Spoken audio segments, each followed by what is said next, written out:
Steve. I did the first section on Brazil, and there were three themes that I found important in this section. The first one is differences from other Latin American countries. So Brazil enjoyed a practically nonviolent acquisition of independence from Portugal in 1822, and as a result of this, they didn't have to deal with the aftermath of a violent revolution as other Latin American countries did.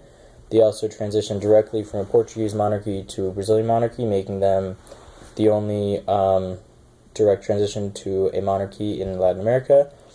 And they also had a unique population in that over half the population were slaves in 1822, which is a lot. Second theme is protests against the monarchy of Dom Pedro I. One example of this, there was basically a split between Brazilian and pro-Brazilian and pro-Portuguese factions of the Constituent Assembly. Dom Pedro was consistently siding with the pro-Brazilian faction. This led to the pro-Portuguese faction resigning and basically ended up in a huge polemic that ensued. There were street fights and protests. Dom Pedro responded by dissolving the assembly.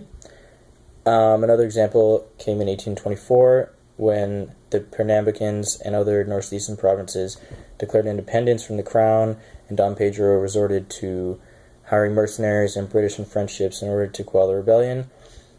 And Dom Pedro was basically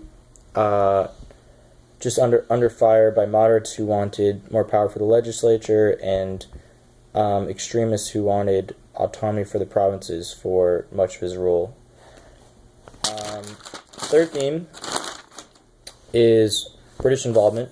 So as I just said, the British were involved in the quelling of that rebellion. In 1825, there were a number of agreements between Britain and Brazil.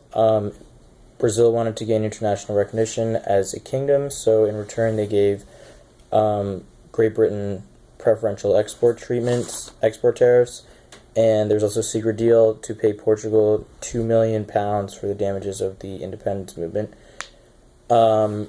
Britain also played an important intermediary role in the creation of Uruguay after the war between Brazil and the United Provinces.